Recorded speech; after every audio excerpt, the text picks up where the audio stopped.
Eso. Buenas tardes a todo el mundo. Aquí estamos. Y aquí estáis. Espero que también el maestro sea aquí con nosotros.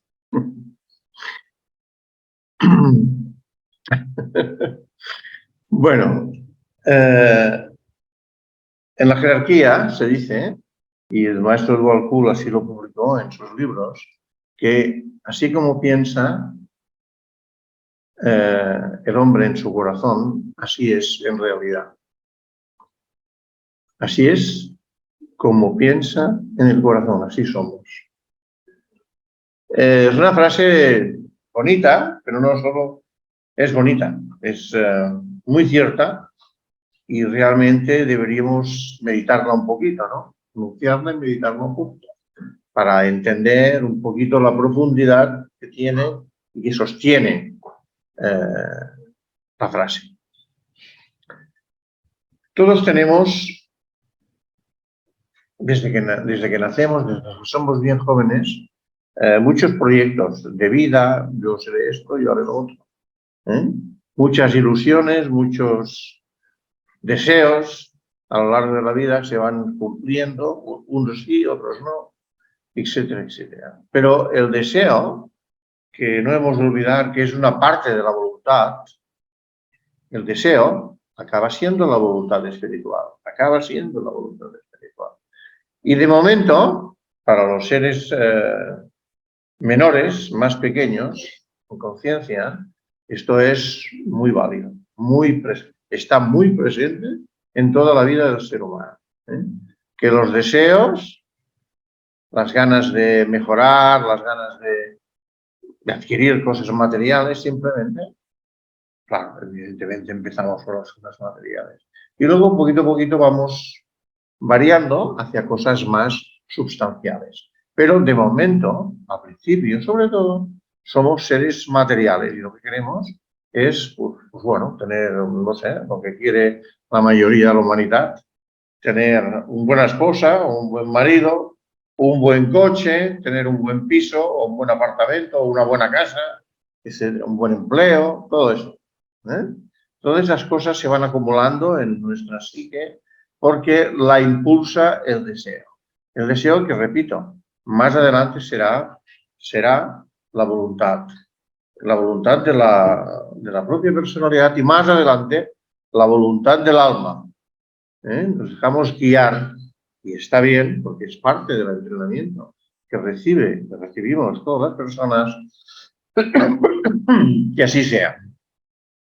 Entonces, todos estamos envueltos de un sistema emocional y un sistema mental, sobre todo lo que se llama en sánscrito kama manas, que es una medida de lo que es nuestras sensibilidad, nuestras emociones, nuestros deseos y la subyacente y el subyacente idealismo con el que vamos avanzando.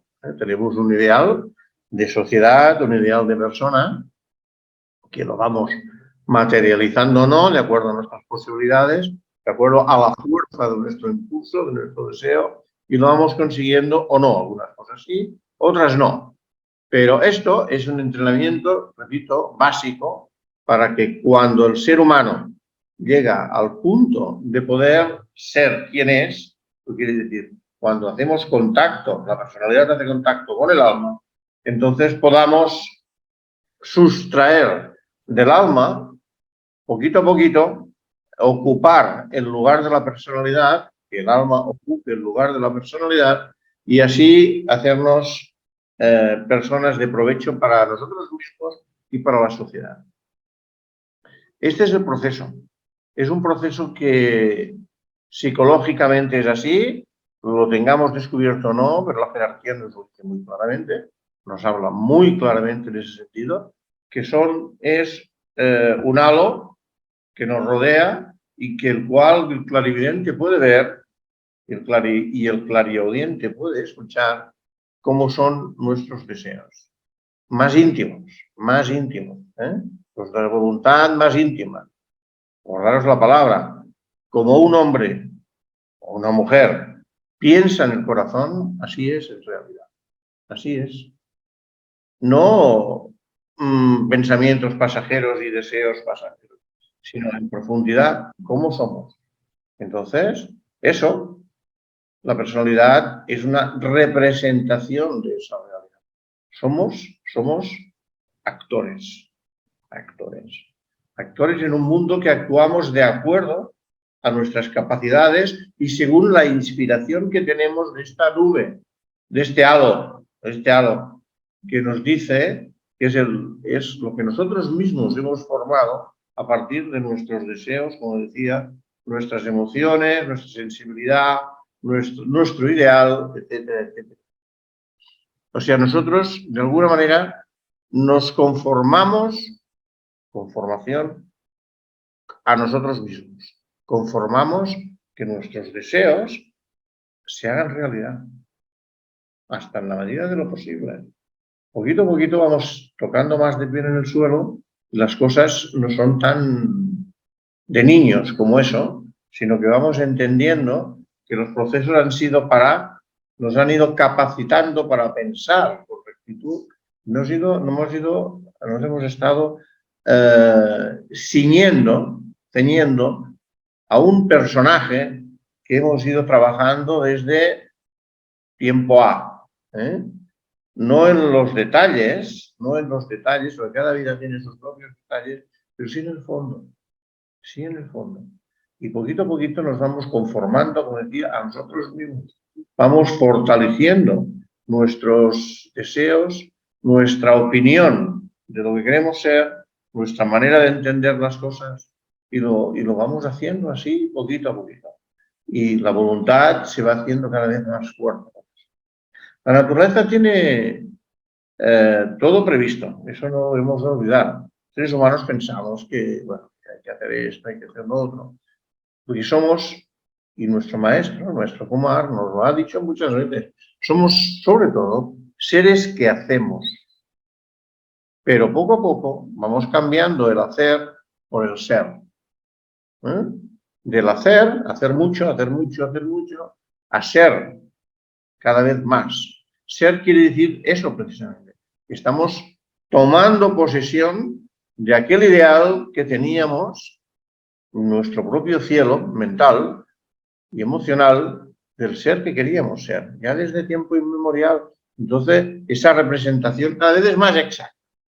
Este actor que actúa en el mundo de las formas, en el mundo de los efectos, porque viene de causas, como decía, que nosotros mismos hemos ido trabajando a lo largo de las edades, a lo largo de las encarnaciones, y entonces, poquito a poquito vamos siendo esa persona. Y poquito a poquito también, y decir que a través de muchas reencarnaciones o reencarnación después de reencarnación, una y otra vez, vamos mejorando nuestra manera de actuar conforme a esa realidad interior que hemos ido creando nosotros a través de nuestro pensamiento y nuestro deseo. Sé que todo esto parece un poquito complicado, pero el título de estas charlas es Ecos de Shambhala. Y un eco de Shambhala es ese. Porque, ¿qué es Shambhala, sobre todo? ¿Qué es? Pues es algo que está ahí arriba de nosotros, que es el que porta nuestra semilla, que es el que porta nuestro corazón más íntimo, es el que porta la mente del corazón. Está ahí, la mente del corazón. El corazón es ejerce la voluntad de nuestro ser. Pero la mente se ocupa de cómo lo vamos a hacer. ¿Cómo lo vamos a hacer? La mente establece el detalle, el plan de ejecución de aquello que nosotros queremos ser, de aquel ser que tarde o temprano seremos. Es otra manera de entender el proceso y si lo pensamos bien pensado, quiere decir meditándolo, veremos que aquellas palabras que decía el maestro tibetano, que hemos de actuar como si, es eso. Estamos hablando como si. O sea, nuestra personalidad está intentando representar al ser que somos en otra dimensión, que ya somos poco a poco en otra dimensión, quiere actuar como si ya fuera un iniciado, como si ya fuéramos un maestro. ¿No lo somos? No, pero actuando como si lo fuéramos, lo vamos haciendo realidad, día a día. Eso es lo mismo, y fijémonos, porque es importante fijarnos cómo actúa la naturaleza, cómo lo hace la propia naturaleza. El niño o la niña, actuando como si fueran hombre o mujer, también se van madurando, actuando como si siempre están jugando como niños y no dedican un poquito espacio de tiempo en pensar, en ejecutarse como hombre o como mujer, como adultos, ¿vale? Nunca llegan a ser adultos. Entonces hay que actuar como si. Os he querido explicar el sistema para que veamos que la naturaleza lo que os decía, lo tiene todo bien pensado. Simplemente el sabio, lo que hace es ver todo este entramado, verlo, masticarlo bien, digerirlo bien y hacer que se haga realidad. Hacer que se haga realidad. Este es el proceso. Fácil, no para nada.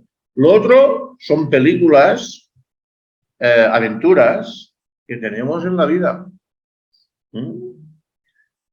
Algunos con mucha fuerza de realidad, otros no tanta. Otros no tanta. Pero hemos de entender que con el grano viene la paja. Y esta paja de aventuras también está ahí. ¿Y sirve para algo? Sí. Pues sí, claro que sirve para algo. Sirve, y no poco, no para poco. Sirve para que degustemos la vida de otras maneras, sin tanta seriedad. Para que nos hagamos también, hombres y mujeres, nos hagamos adultos en base a lo que estamos viviendo, a nuestros errores, nuestros fracasos, sobre todo, más que los éxitos. Los fracasos son bendiciones, acaban siendo bendiciones, No hay un sabio, un maestro que no haya fracasado, que no haya calculado bien sus propios procesos, ¿verdad? Que haya tenido algún tipo de resbalón, algún tipo de, ¿cómo diría?, de sinsabor, de fracaso. ¿Y para qué? Pues para que entienda que eso también existe y para que deguste el amargor de una mala acción o no buena acción, como queráis. Todo esto entra dentro de lo que es la psicología del hombre. Es muy, muy extensa y muy, no complicada, quizás no es la palabra, pero sí, ¿cómo diríamos? Tan diversa que se hace muy difícil que la podamos entender con la cabeza. Por eso, al no poder fracasar, hacerlo con la cabeza, empezamos a pensar en el corazón. Y dije, hace creo que 2 viernes, que los estudiantes de meditación, o sea, los discípulos aceptados, lo que hacen es pensar con el corazón y sentir con la cabeza. Este es un proceso de cambio importantísimo a lo largo de la evolución humana. Importantísimo. ¿Por qué? Porque nos permite ver las cosas desde diferentes posiciones. No ser tan rígidos, y cambiar las perspectivas desde la mente y desde el corazón. Entonces descubrimos que aquello que decía Pascal, ¿verdad? Que el corazón tiene razones que la razón ignora. Porque las ignora, porque no es su naturaleza verlas como las ve, no es su naturaleza. Pero ¿Sí?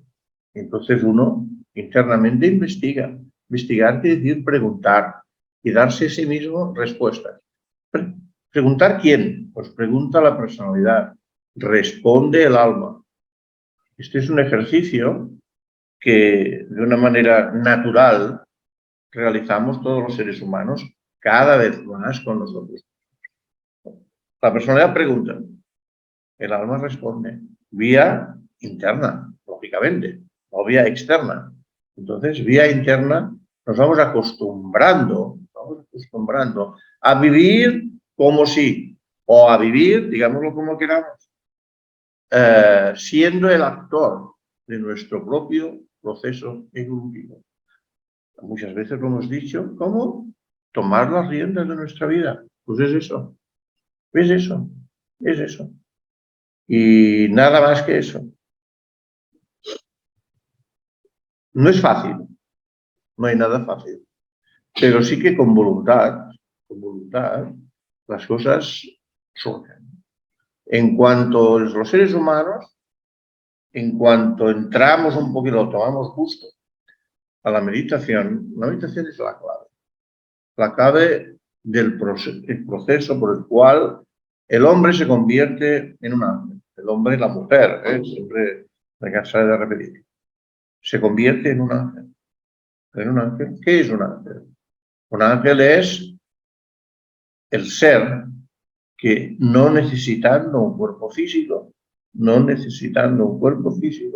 tiene la naturaleza de Dios. ¿Qué es la naturaleza de Dios? La naturaleza de Dios es el espíritu que todos los seres humanos, hombres y mujeres, tenemos en nuestro interior y que comanda su representación en la tierra, en este caso el alma. Entonces, en cuanto empezamos a coger el gustillo de la meditación, este proceso se acelera. Porque, ¿qué estamos haciendo con la meditación? Además de poner a nuestra mente focalizada, como una parabólica, hacia el mundo de las ideas superiores, hacia el mundo de la intuición, o técnicamente hablando, hacia el plano búdico, el plano átmico y más allá de este. Buscar la sintonía con los planos superiores. Al mismo tiempo de eso estamos acallando nuestra naturaleza inferior, eso quiere decir nuestras emociones y nuestra mente inferior. Estamos focalizados arriba, no abajo. Y esto es un proceso que poco a poco hará de nosotros un ser que medita, un ser contemplativo. ¿Verdad? Existen unos seres, a los cuales el maestro tibetano nos dio el nombre por primera vez, a los cuales llamamos Nirmanakayas. Nirmanakayas. Son seres contemplativos, y de los cuales nosotros hemos de intentar, y lo hace la naturaleza por nosotros, lo vemos, por ello, las verdades más sublimes. Las verdades más sublimes vienen de ellos. Son un puente, hacen de puente entre lo que es la divinidad y el ser humano. Hacen de puente, además de la jerarquía. Entonces, simplemente poner nuestras parabólicas en sintonía con el mundo de las causas, con el mundo sublime de la sutilidad, no lo denso, la sutilidad, y poco a poco esto va ocurriendo, porque el mundo inferior va perdiendo su atracción para nosotros. Para nosotros va perdiendo su atracción. Nos vamos focalizando en lo sutil, poquito a poquito. Y otro efecto de esto, un efecto de este proceso, es la felicidad interna que uno puede alcanzar. Interna, que no externa. Uno puede estar en la cárcel, como de hecho ya ocurrió. Fijaos que no pocos maestros han estado en la cárcel y que su redención del mundo inferior, quiere decir, cuando se convirtieron en maestros, estaban allí dentro. ¿Por qué? ¿Por qué? Porque de alguna manera estaban forzados a vivir en lo sutil. Porque en lo físico, en lo más denso, les era imposible estar allí. Estaban presos, enclaustrados ahí dentro, ¿verdad? Y entonces eso es una medida extrema que a veces la naturaleza toma con nosotros, esta y otras, muchísimas. Son ejemplos de que a veces se nos fuerza porque no somos lo suficientemente sensatos como para seguir la bondad de la evolución. La bondad quiere decir lo más fácil. Lo más fácil. Está de acuerdo con la naturaleza. La naturaleza nos guía. Nos guía. Pasa que no queremos entenderlo. Y cuanto más inteligente es uno, más le cuesta de percibir todo esto. Por eso, los santos llegan antes al reino de Dios que no los sabios. Los sabios tienen que madurar su propia posición mental hacia lo que es la divinidad. Los santos no viven esa realidad internamente y luego poco a poco la van trasladando, que es lo que decía antes, la van trasladando al mundo real.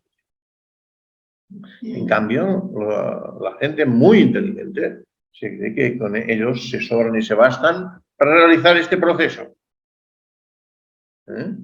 Se sobran y se bastan para realizar este proceso. Eso es muy común, sobre todo en la mentalidad del hombre del siglo XX-XXI. Muy común, muy común. ¿Por qué? Porque el modo de vivir ha desarrollado mucho nuestras capacidades mentales inferiores. Entonces nos cuesta mucho alcanzar algo que no vemos y que todavía sentimos muy poco. Porque nos cuesta meditar, porque somos muy inteligentes. Y el ser muy inteligente a veces es una traba para eso. Lo que es una virtud se puede convertir en defecto, en un problema. Y eso les ocurre, repito, a la gente, a los intelectuales, a la gente muy, muy inteligente. No paran mucho tiempo en pensar en eso. Pensar quiere decir meditar, en ese sentido, porque realmente nosotros hicimos pensar a los procesos mentales, pero no es eso. Cuando un maestro dice pensar, es meditar. Quiere decir ponerse en contacto con los mundos sutiles y los mundos sutiles los saquen del bosque en el que se ha metido, del bosque nublado y pantanoso en el que nos hemos metido, en el cual hay de todo, de todo. Entonces, las perspectivas se clarifican y nosotros vamos saliendo con nuestra voluntad y nuestra perspectiva de ser mejores y vivir en un mundo mejor. Vamos haciendo el camino nuestro propio y el camino de la humanidad en general. Son cosas para meditarlas. Y mucho, además, y mucho. No simplemente escuchar y bueno, eso lo decimos siempre, ¿verdad? Son procesos en los que si uno es lo suficientemente avispado, puede meterse dentro y contemplar su propia evolución y vivir de una manera muy experimental su propio desarrollo. Bien, esto nos sucederá algún día. ¿Cuándo será? En cierta medida, nosotros provocaremos que sea lo más pronto posible, pero a lo mejor pensamos que lo estamos provocando y estamos haciendo otra cosa. Cuidado con la mente. La mente, acordémonos en ese sentido, que la mente es la matadora de lo real. Como hemos dicho antes, y en palabras de Blavatsky, ella decía eso. Y nosotros, yo por lo menos, no entendía esa afirmación. De años no lo entendía. Entonces leía la doctrina secreta y todo esto, y decía, bueno, pero sí, está bien. Claro, me costaba creer que un ser tan inteligente, tan avispado como la señora Blavatsky, pusiera ese tipo de frases porque no la entendía. Más adelante, lo empecé a entender. Y entonces empecé a comprender mejor. Porque no se estaba refiriendo a lo que yo pensaba que le estaba refiriendo. Y resulta que sí, que sí. La mente es la matadora de lo real cuando la mente la tienes en el top de ti mismo. Y no das cabida a que vengan las influencias y los influjos de energía de los mundos superiores, que hacen de uno lo que realmente es. ¿Por qué?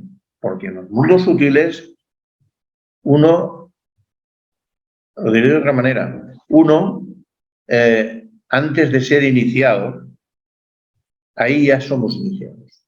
O sea, somos iniciados antes de que la iniciación llegue al plano físico. ¿Por qué? Porque en el mundo de las ideas, en el mundo de los conceptos que nosotros nos hemos fabricado, alcanzamos, o sea, en nuestro ser superior, ¿vale? No el denso, sino el sutil, uno alcanza la iniciación. Pero la iniciación no prosigue hasta tierra firme, hasta la personalidad, hasta un determinado tiempo.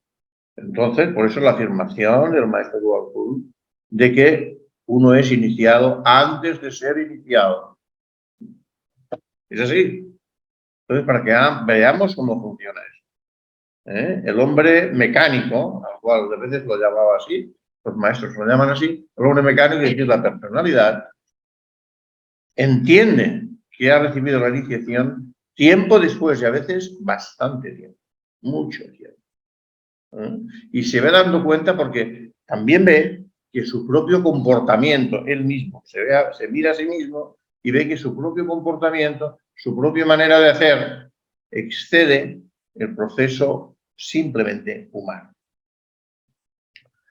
Muy bien, son las 8, queridos amigos y amigas. Bueno, amigas, todos sois amigas.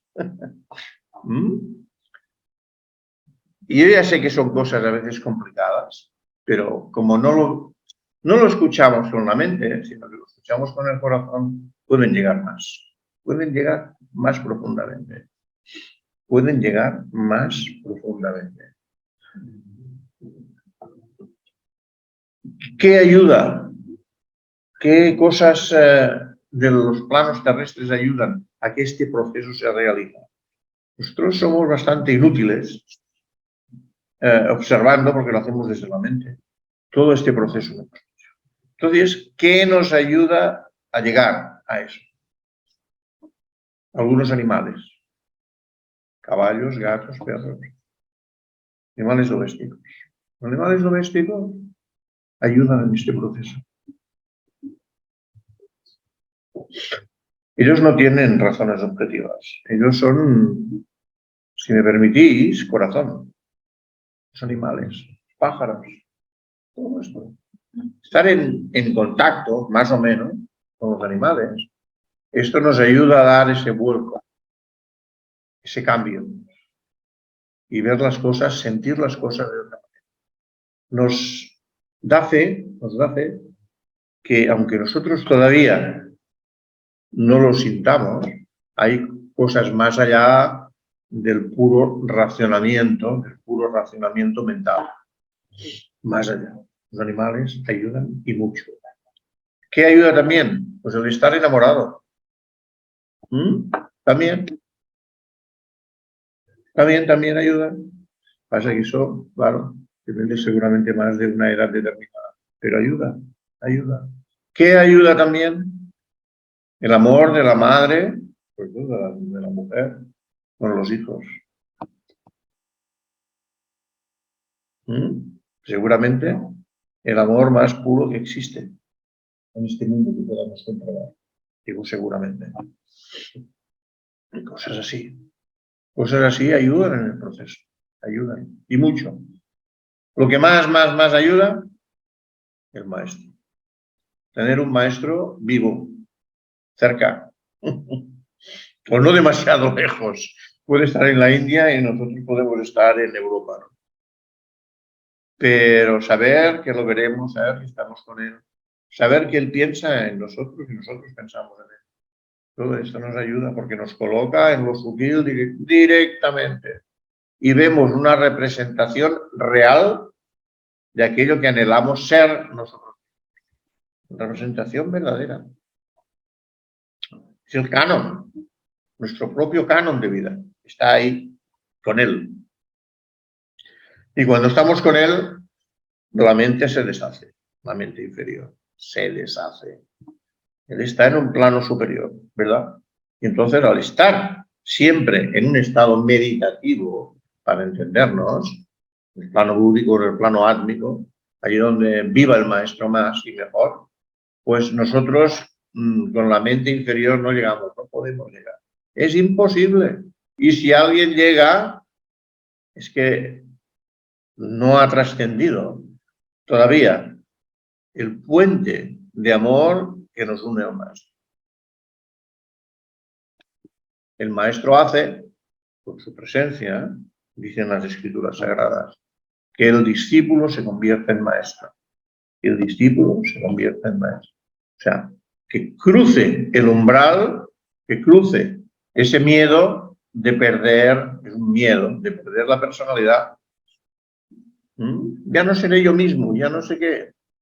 Y al intelectual de traspasar la mente y vivir en otra dimensión diferente. Vivir en otra dimensión diferente.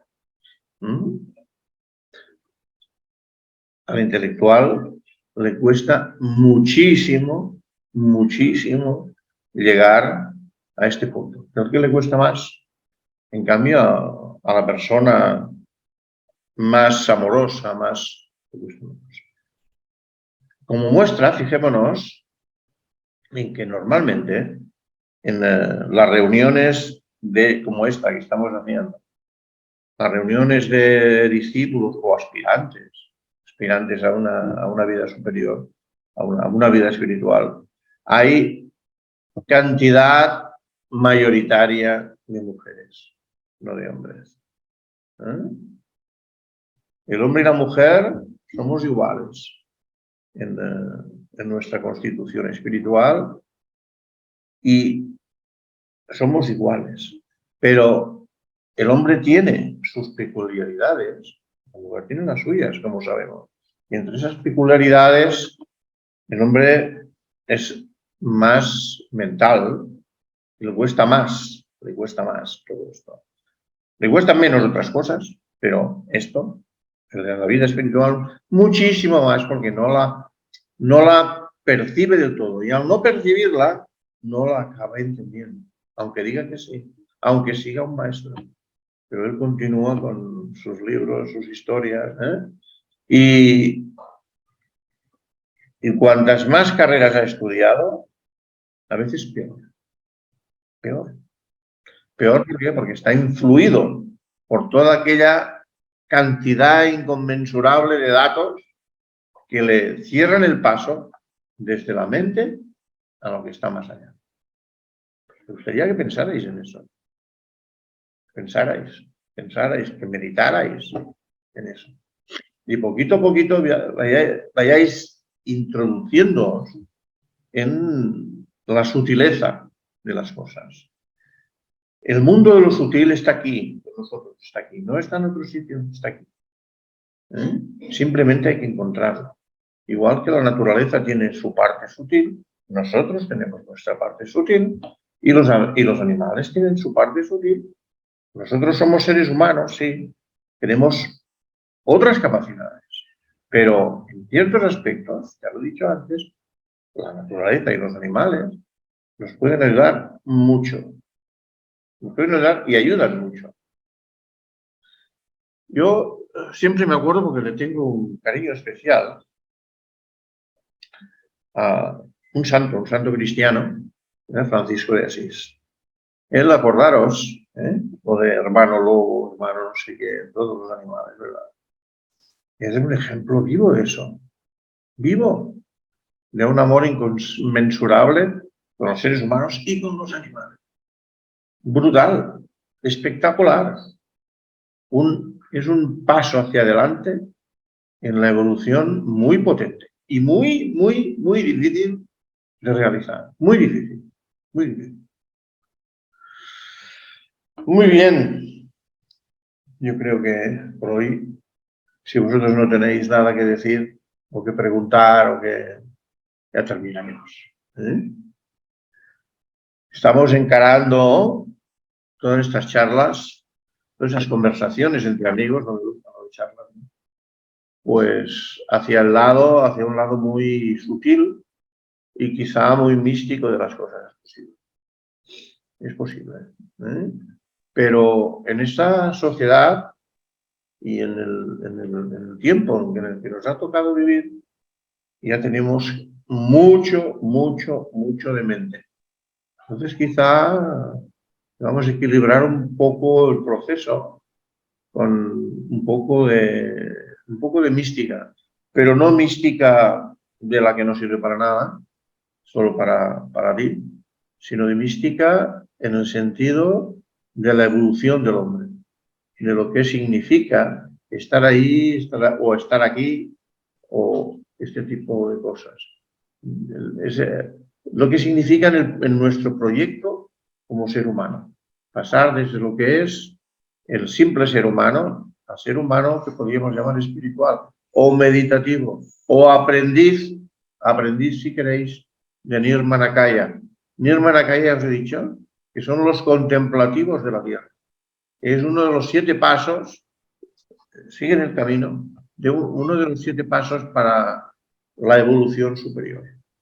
Entonces, ¿eso nos queda lejos? Sí, nos queda lejos. Pero acordémonos, ¿no? Uno es pequeño hasta que deja de serlo. Y va aprendiendo de papá y mamá hasta que se ha convertido en papá o en mamá. De la noche a la mañana sucede eso.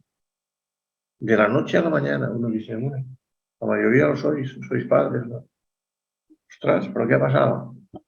Y uno lo toma mal, dice, he perdido mi juventud. Pero no es así. Es que ese es el proceso. Ese es el proceso. Y hay que coger el gusto a ese proceso. Hay que coger el gusto. No pensemos que es la muerte, la juventud, no. Es el proceso que nos hace mejores y más útiles para todos. Bueno, muchas gracias por vuestra atención espectacular y nos veremos como siempre el viernes. Gracias. Josep, hola. Ah, Hola, Josep, y a todos. bien. Ani, Sí, ¿no? Eres Ani. sí, Ani, sí. Bien, Ani. Quería preguntarte, estoy leyendo el libro de Sanat Kumara y dice una parte, ¿cómo servir al maestro? Y bueno, gente común como nosotros, porque el maestro nos dio un montón de ayuda, de enseñanza, pero nosotros, ¿cómo podemos servir al maestro? Eso me quedó ahí que, bueno, si en algún momento, ahora o la próxima, lo que quieras. No. Ahora mismo. Bien. Mira, la mejor manera, y él mismo lo ha dicho, él mismo lo ha dicho, la mejor manera de servir al maestro es creciendo. ¿Cuál es la mejor manera? Otra pregunta. ¿Cuál es la mejor manera de servir al padre y la madre? El padre y la madre, nuestro padre y nuestra madre, es haciéndonos mayores. Pues eso también es lo mismo. Hacernos mayores para el maestro, liberarnos, esto es la grandeza de ser maestro.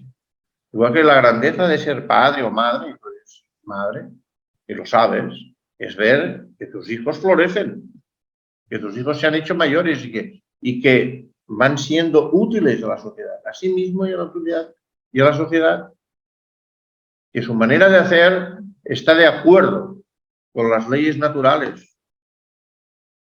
Eso, de esta manera, los seres humanos nos vamos haciendo grandes y vamos siendo útiles al maestro en el sentido de que hemos aprovechado todo, casi todo, lo que él nos ha dicho. Esto es un sabor dulce para el maestro, un sabor muy dulce, una alegría. El maestro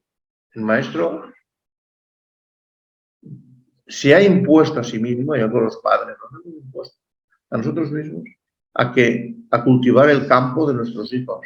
Y Él, para nosotros somos hijos del Maestro. Él nos trata como hijos. Y así lo dice en la Sagrada Escritura, que los pequeños, o sea, nosotros, aprenden de los grandes y el grande, más grande, el Maestro, tiene el sabor de la gloria con nuestro desenvolvimiento como hombres y mujeres útiles para sí mismos y para la sociedad. Esa es la mejor manera. Esa es la mejor manera. ¿Hay otras? Sí.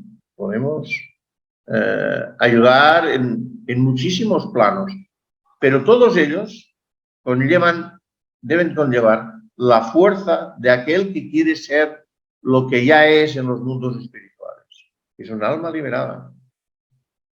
Todo lo que vaya en esta dirección está bien y está en sintonía con lo que el Maestro nos ha enseñado, con lo que nuestros padres nos han enseñado. Entonces, esto es el dulzor de la vida, o sea, saber aprender el dulzor de la vida, masticarlo, vivirlo. Poder ganar ese dulzor es que las cosas van bien. Ani, no sé si te he contestado. Sí, sí, muchas gracias, ¿eh? Muchas gracias, sí, sí. Bueno, ¿alguno más? Bueno, pues nada, nos vemos eso, el viernes que viene. Ahora vendrá Jordi. Gracias por vuestra asistencia.